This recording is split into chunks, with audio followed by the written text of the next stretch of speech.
Good afternoon, or should I say evening, morning. Morning? At any rate, I am the Game Master. Pleased to make your acquaintance. Before we begin, there is something I must tell you. You see, my job is to draw you into this world with my voice and cards, which is why I believe it best for you to play with the sound on. In fact, I insist on it.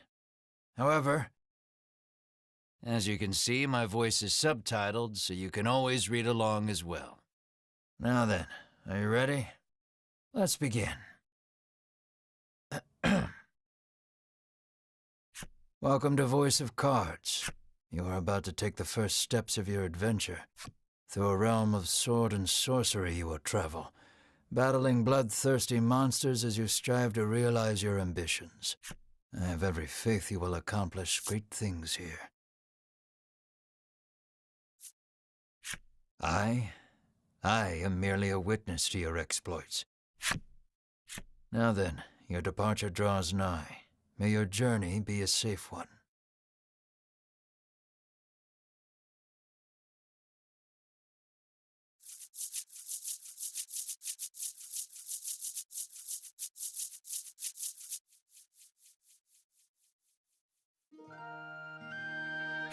This is Castle Advent. Queen Nilla reigns over the kingdom from within its walls. 3 white-clad adventurers have gathered here at the Queen's summons. Present yourselves, O faithful of the Ivory Order.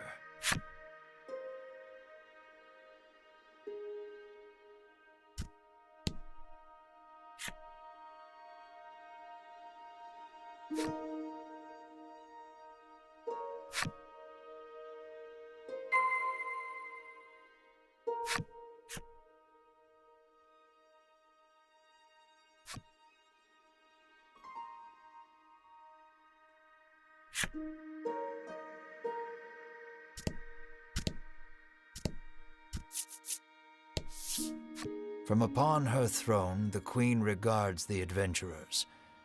So you are disciples of the Order. The youngest of the 3 steps forward. She holds herself with well-born grace. I am Winifred of the Ivory Order, Your Majesty, she says. I lead this fellowship.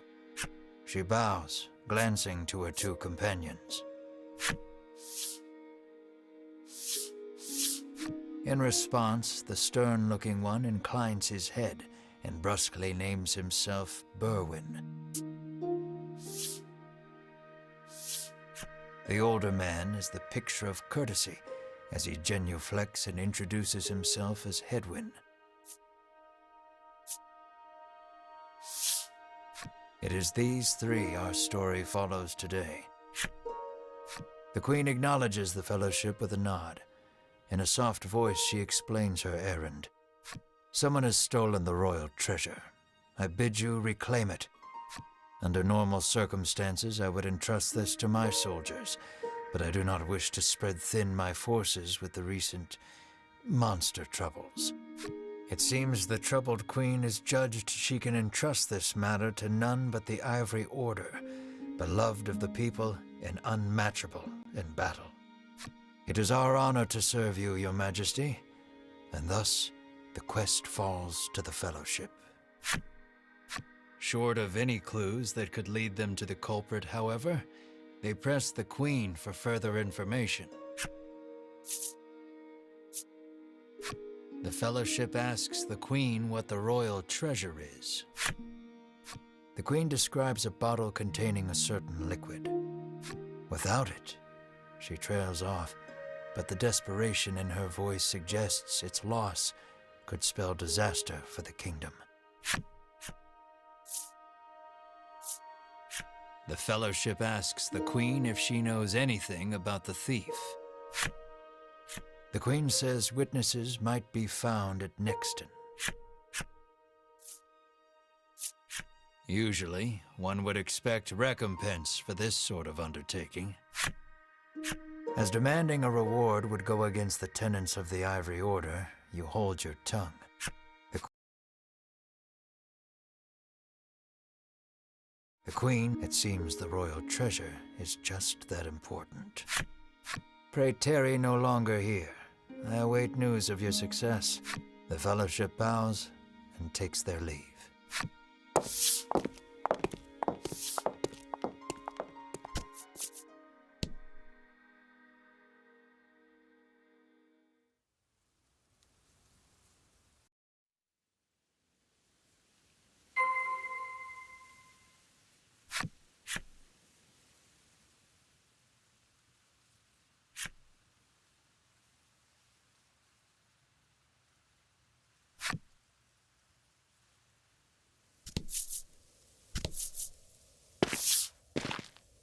We can waste no time finding the treasure. Winifred strides toward town. Wait, cries Bear. A monster. You dare stand in our way? Edwin scowls at the foul creature. It lunges at the Fellowship.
You did great.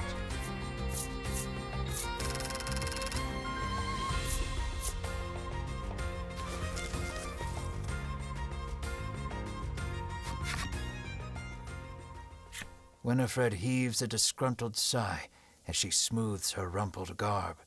Showing no signs of weariness from battle, Berwin silently wipes the monster's ichor from his weapon. Edwin inspects the remains of their foe.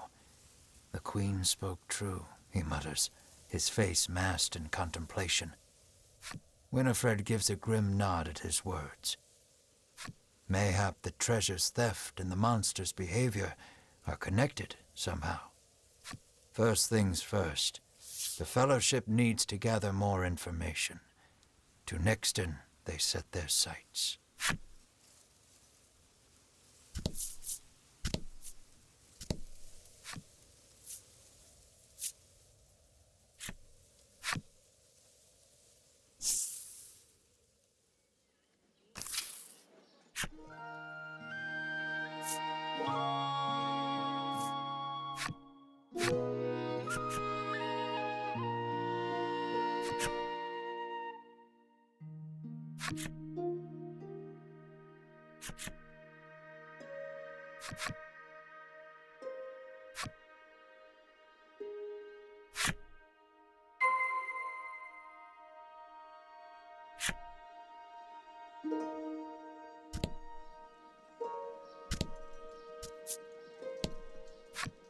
Welcome to Nexton, hails a man. The man doesn't respond to any question except to parrot back his original greeting.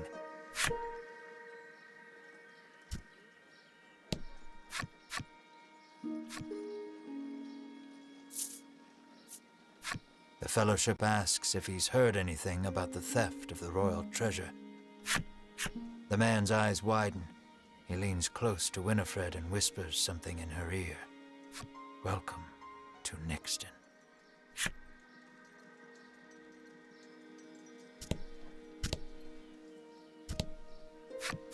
How may I help you? The proprietor inquires.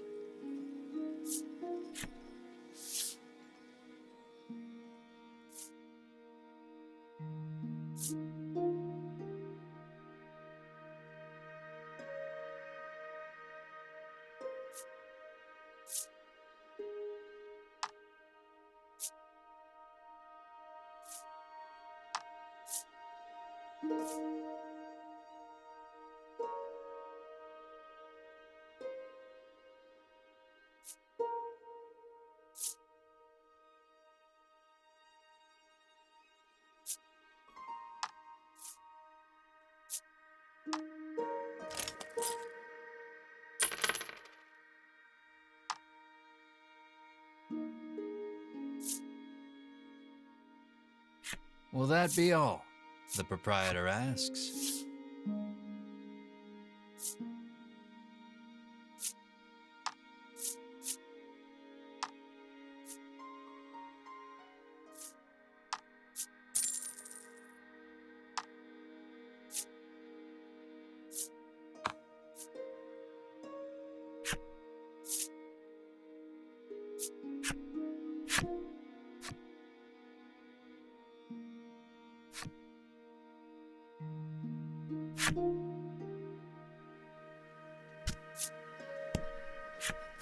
I'm too scared to leave town with all those monsters out there, the woman sighs.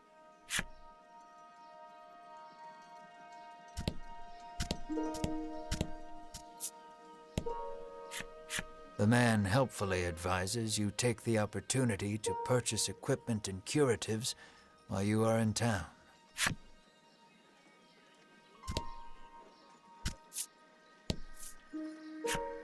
A woman sits hunched over by the side of the road. Upon catching sight of the Fellowship, she calls out for their aid. She's sprained her ankle and needs you to take her to the nearby apothecary.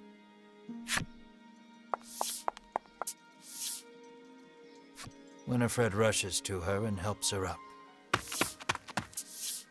Berwin lifts the woman onto his back, and the Fellowship sets out in search of an apothecary.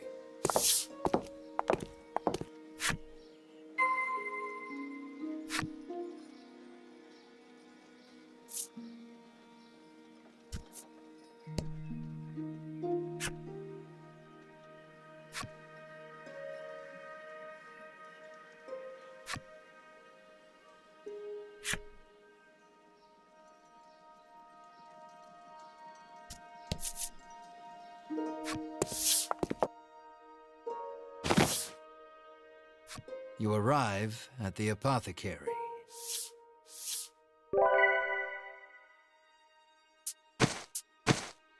After taking a curative, the woman begins hopping up and down. Nothing holds a candle to Ivory Order medicine, she beams. She turns to the Fellowship, her eyes widening in surprise. You three. It seems she's only now realized the Fellowship are disciples of the Ivory Order. The woman takes each of their hands in turn, thanking them for their service. The Ivory Order is famous for providing medical supplies throughout the realm, and indeed the wider world. Every smile the Order brings to someone's face makes Winifred proud to be a disciple.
Nothing holds a candle to ivory order medicine, proclaims the woman, swigging this curative and that.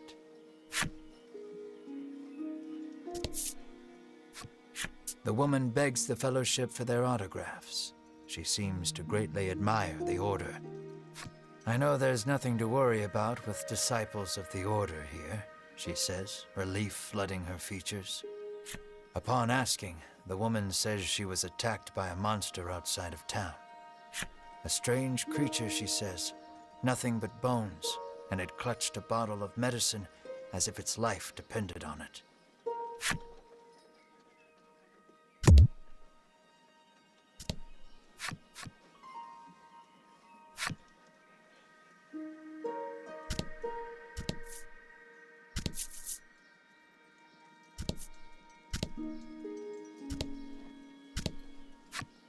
The man claims he saw a suspicious someone leaving the castle grounds carrying what looked to be a medicine bottle.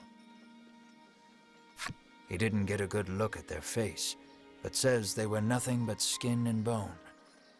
The fellowship thanks the man for the useful information.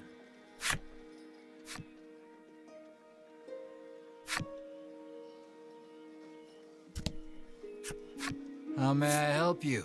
The proprietress inquires.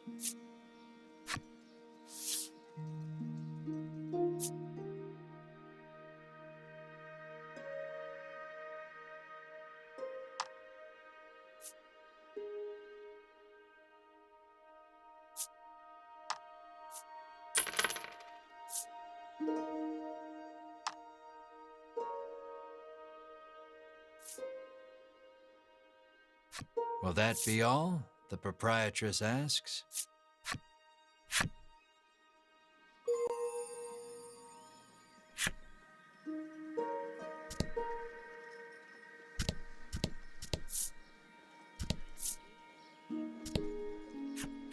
You make your way to the inn, where you're greeted with a hearty hello by the owner. You're from the Ivory Order, aren't you? Thanks to a royal decree, you're allowed to stay the night for free, and you're not about to refuse such hospitality.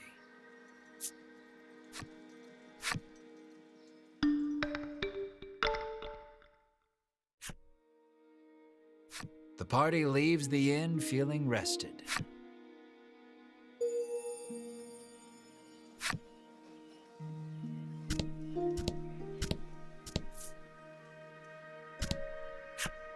An innocent-looking young boy accosts the fellowship. Want to play a game with me? He asks expectantly. In this parlor, you can play cards. The child rambles on, wheedling you.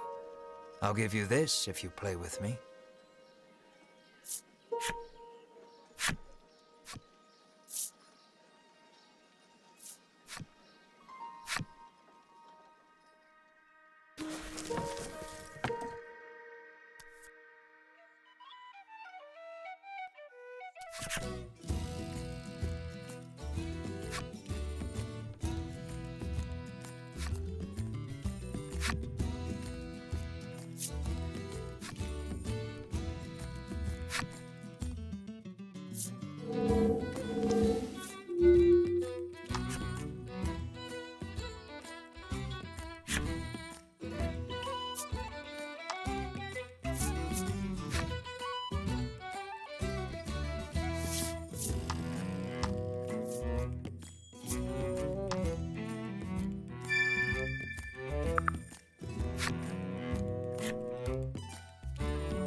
Thanks for playing, the boy squeals. He hands over the medicine bottle as promised.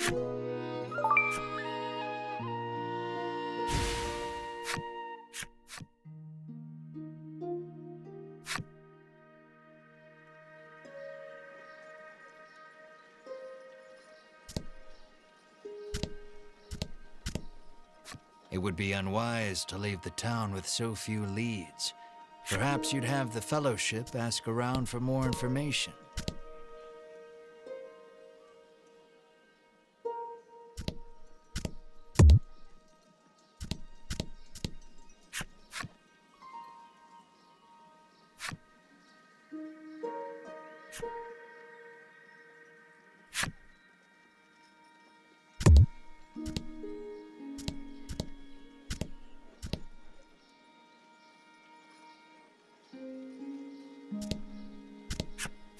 Apparently, there's a monster lurking around the outskirts of town stealing medicine, and only medicine. Rumors claim the monster fled to the west. Thanks to the information gleaned from the townsfolk, the Fellowship is all but certain of who has stolen the royal treasure. The first clue was the Queen's description of the treasure, a small bottle containing a certain liquid. Then there's the bony figure seen fleeing town, the skeletal monster clutching the bottle of medicine, and the monster that fled west. From all that information, the Fellowship distills the thief's true identity.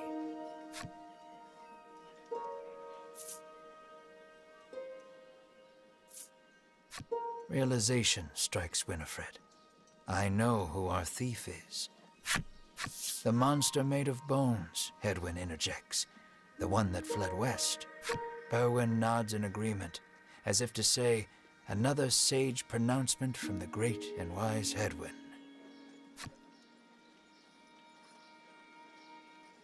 Winifred clears her throat, proclaims that the Fellowship shall head west, out of town, and walks off.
Nice work.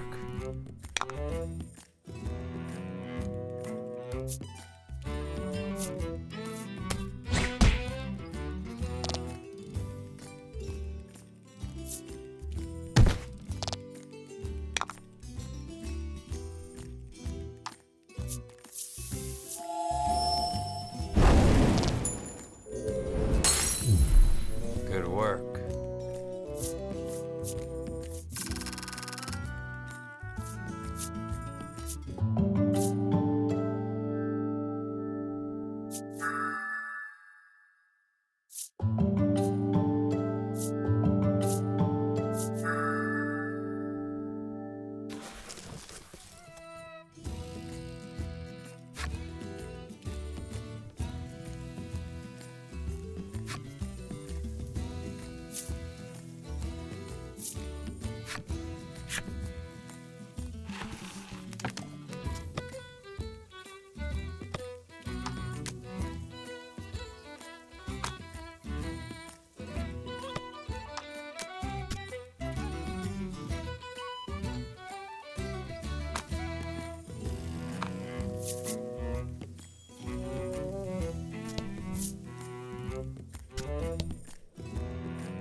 A monster appears. You may be able to aid it by administering some antidote.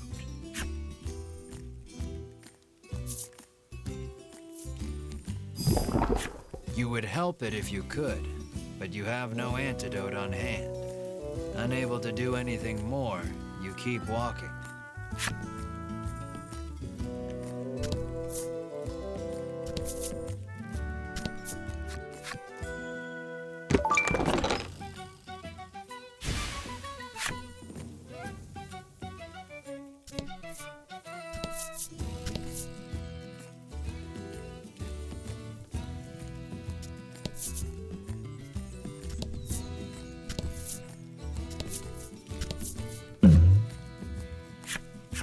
A bizarre rock appeared.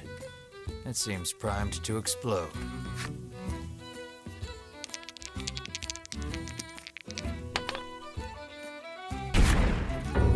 The bizarre rock transformed into an aqua rock. The only way out of this fight is through it.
Let's not go there just yet.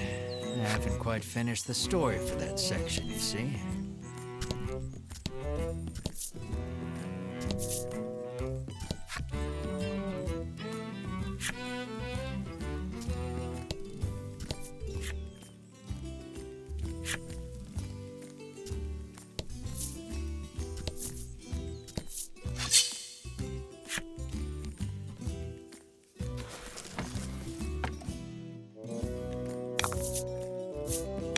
Rout the enemy.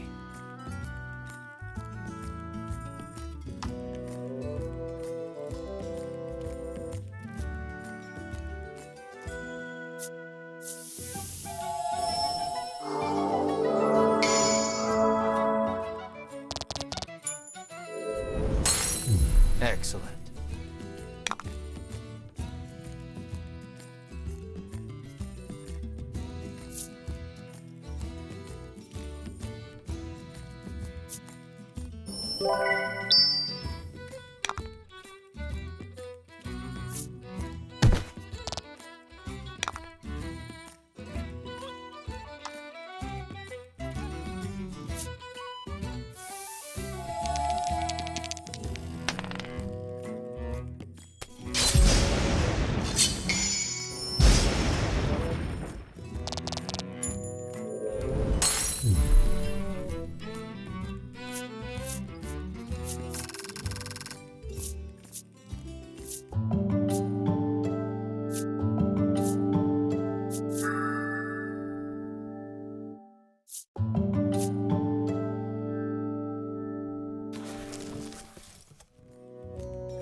The Fellowship moves westward, only to be unnerved by the sight of a human figure moving through the trees.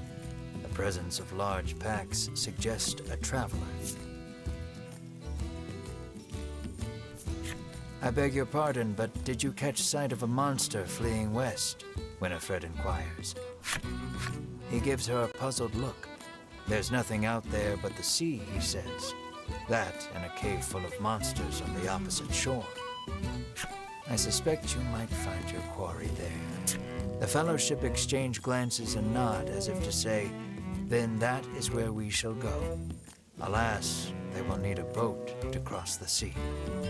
The traveler hoists his packs, suggests the Fellowship speak to the fishermen on the western shore, and takes his leave.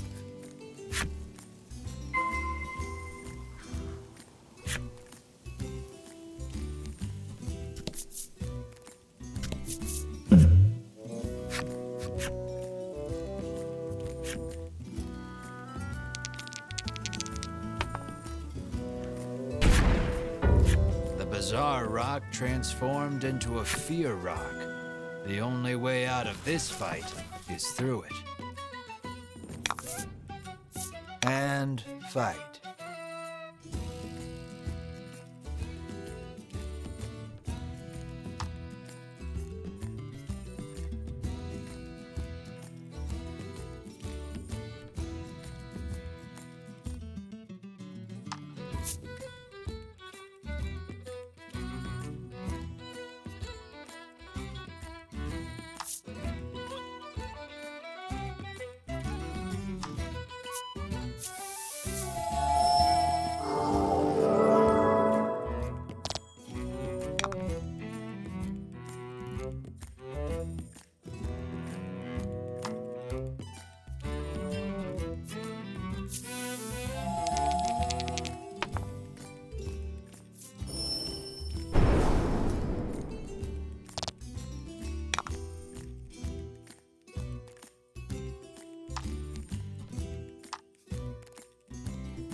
And fight.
and fight.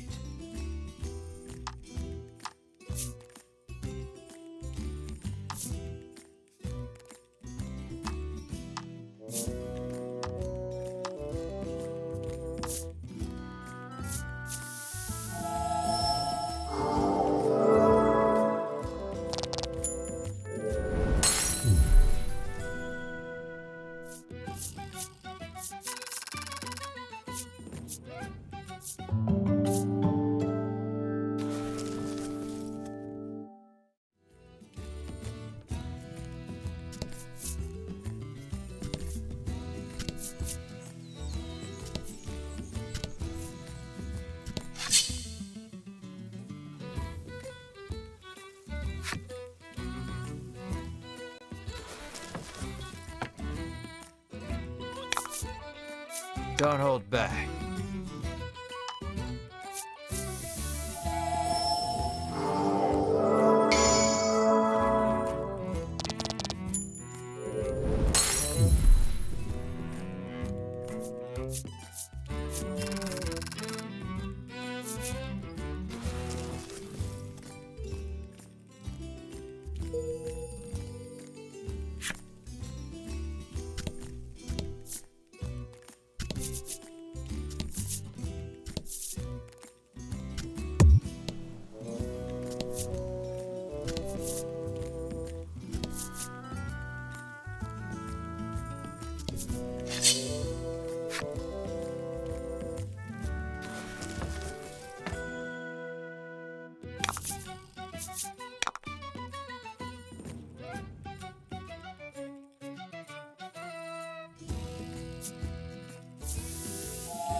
Don't hold back.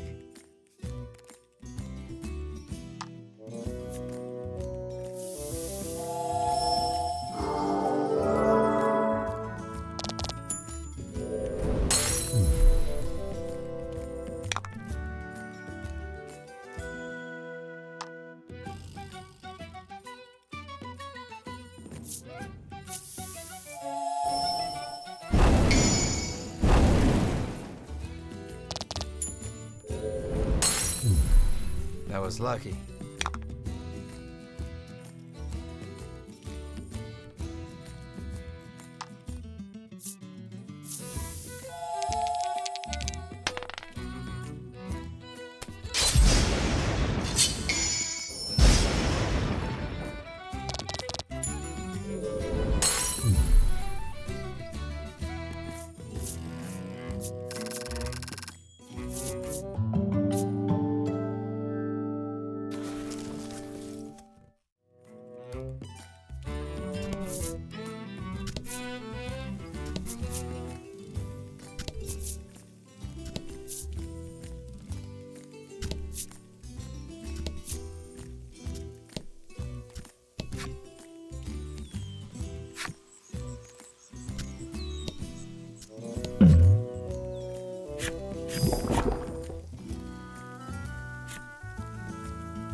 You take pity on the creature and administer some antidote. Healthy once more, it gets up and makes its way to who knows where. Every so often, you catch it looking back at you, but before long, it's out of sight. The Fellowship comes upon an anchored ship. Close by, a fisherman of exquisite physique hauls a net out of the water, his muscles rippling. This is no time for lustful reverie. Winifred races to his side and asks that he give the Fellowship safe passage aboard the ship. That vessel is cursed, the fisherman mutters, trembling. Night after night, it leaves port without a soul aboard, headed I know not where. Come morning, it is once again anchored here. This, to the fisherman's mind, is the result of a curse. His head drops into his hands. With but a single dispeller, I am certain I could lift it and sail away.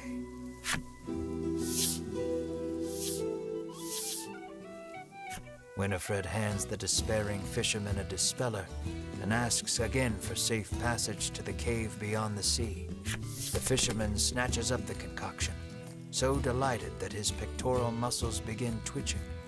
The Fellowship politely ignores this fact. He opens the bottle and proceeds to douse the ship.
How may I help you? The proprietress inquires.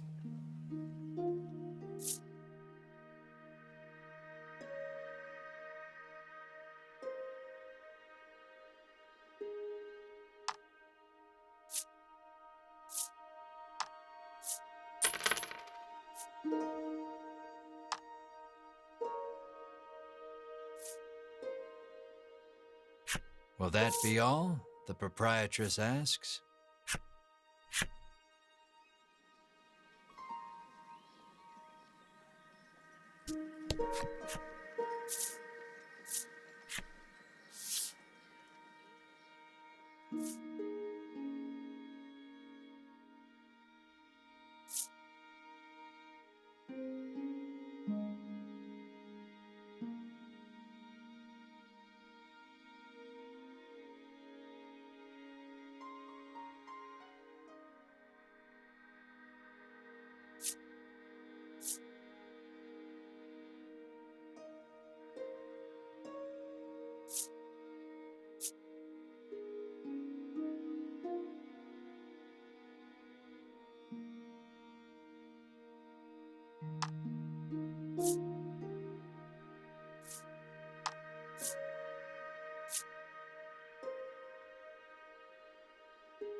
You make your way to the inn, where you're greeted with a thanks to a royal decree, you're allowed to stay the night for free. and you're not about to refuse such hospitality.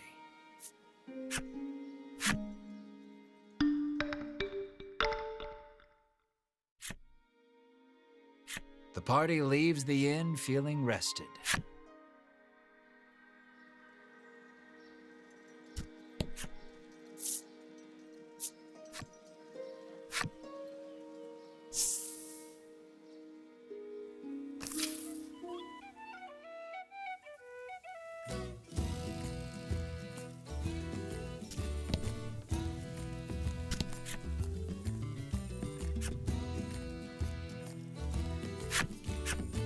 Are you ready to set sail for the cave? The fisherman asks. How will you respond? Let's shove off then. He beckons you aboard.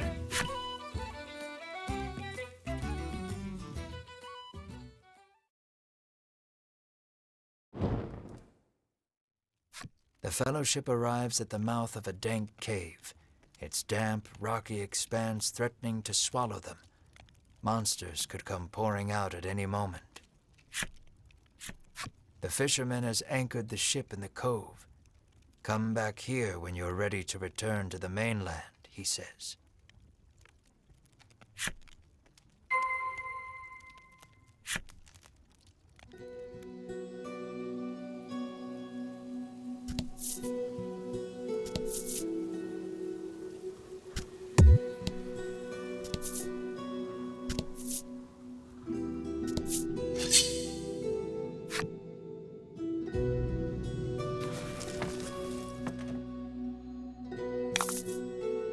About the enemy.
Rout the enemy.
did great.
And fight.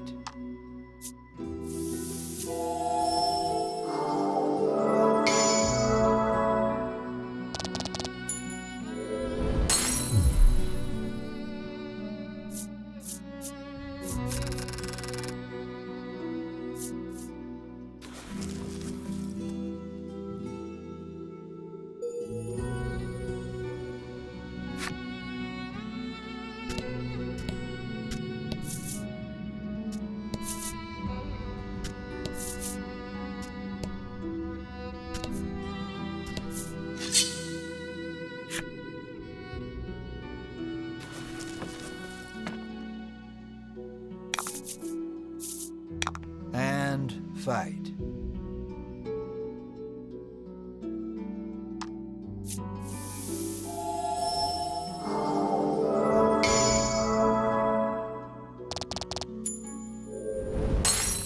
Nice work.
Rout the enemy.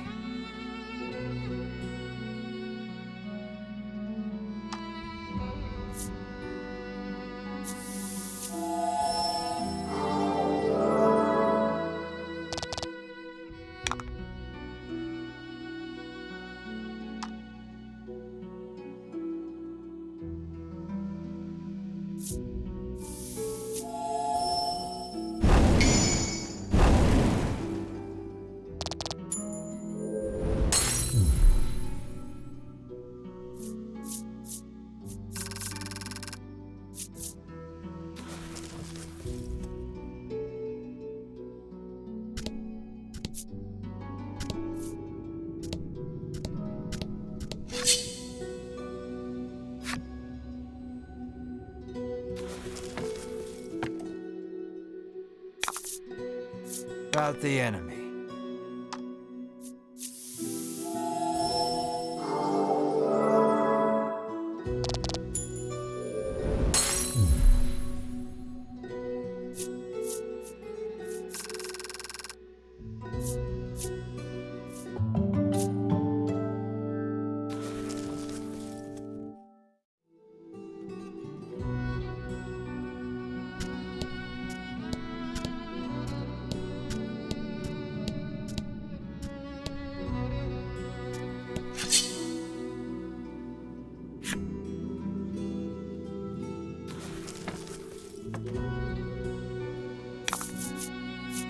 Let's do this.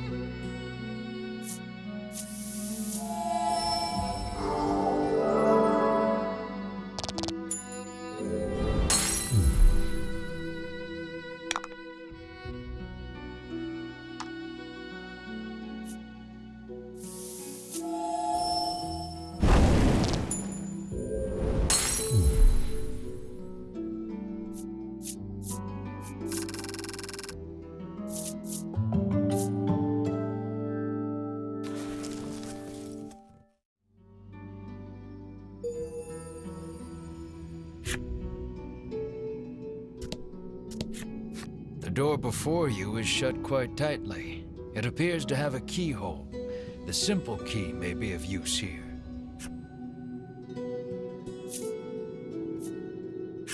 The Fellowship slides the simple key into the keyhole and turns it. The lock opens with a thunk.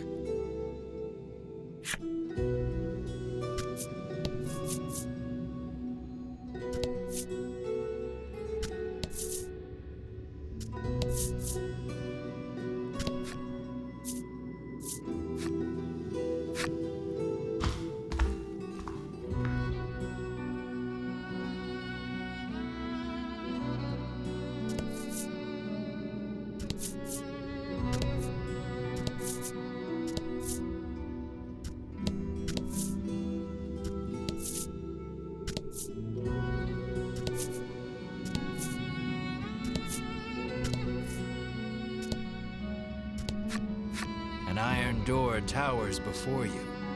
It has rather conspicuous handles.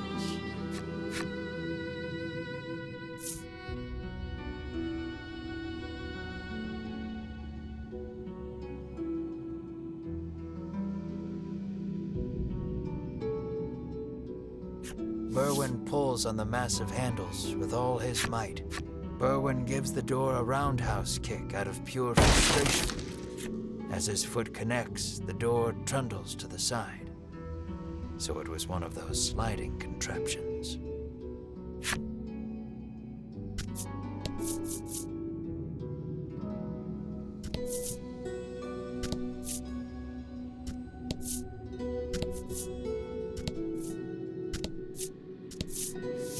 Something leaps out at the Fellowship from the darkness.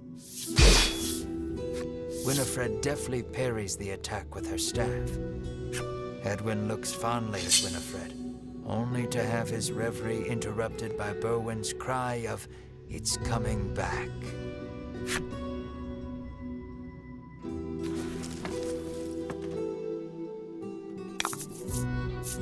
And fight.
have it, a voice growls. The Fellowship warily eyes their surroundings as several somethings leap out of the shadows.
Winifred neatly steps through the fiend's remains and opens the chest.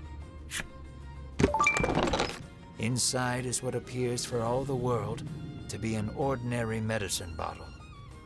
At last, the royal treasure is in safe hands once more, Hedwyn sighs. Winifred and Berwin nod in agreement.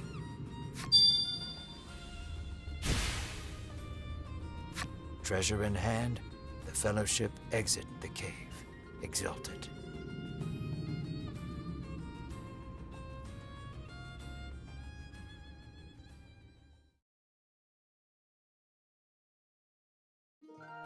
In time, the Fellowship find themselves before the Queen once more. They offer her the retrieved treasure. As reward for the arduous task of returning our prized possession, I bid you name anything you desire, she proclaims. She is positively beaming and seems prepared to shower the Fellowship with riches, whether they demand them or not. But at that moment, A massive roar, the likes of which had never been heard before, shakes the entire castle. As the roar recedes, one of the royal guard, pale as a sheet, bursts into the royal hall. He struggles to gather his breath. Just now, over the castle, a dragon, he pants to Queen Nilla. A dragon. So the great evil has returned. Queen Nilla turns her gaze to the sky, dumbfounded. So the monster troubles are connected, Edwin says so under his breath, so the Queen does not hear. A profound silence settles over the royal hall. The Fellowship stand tall, unflinching, as though they know what must be done in the face of such a crisis.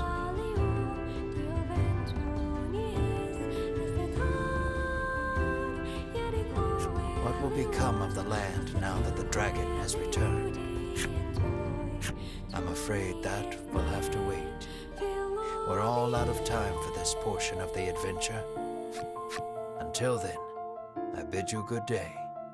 Farewell, friend.